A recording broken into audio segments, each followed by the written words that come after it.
আপনি কি জানেন 100 কেজি লেয়ার ফিডে মোট কত ক্যালোরি থাকা উচিত? ভুল ফিড দিলে আপনার ডিম কমে যেতে পারে।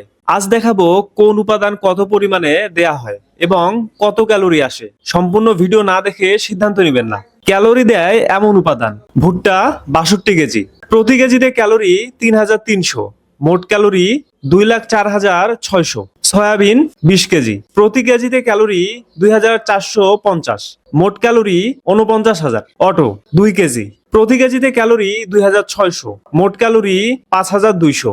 প্রোটিন কনসিস্টেন্ট 6 কেজি, প্রতি কেজিতে ক্যালোরি 2,000, মোট ক্যালোরি 12,000। সব মিলিয়ে 2,70,000 ক্যালোরি, প্রতি কেজিতে 2,700 ক্যালোরি, প্রায় আদর্শ লেয়ার মুরগির জন্য। ক্যালোরি নেই কিন্তু জরুরি উপাদান: লাইমস্টোন, ডিসিপি, লবণ, lysine, methionine, choline, toxin binder, salmonella killer, enzyme, phytase ও ভিটামিন মিনারেল প্রিমিক্স।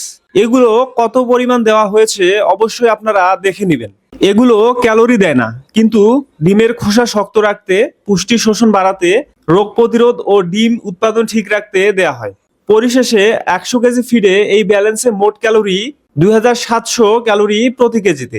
এটাই লেয়ার মুরগির আদর্শ মান। আপনার ফিডে এই ব্যালেন্স আছে তো? নিজেরা বানান নাকি রেডি ফিড ব্যবহার করেন? কমেন্টে লিখে জানান।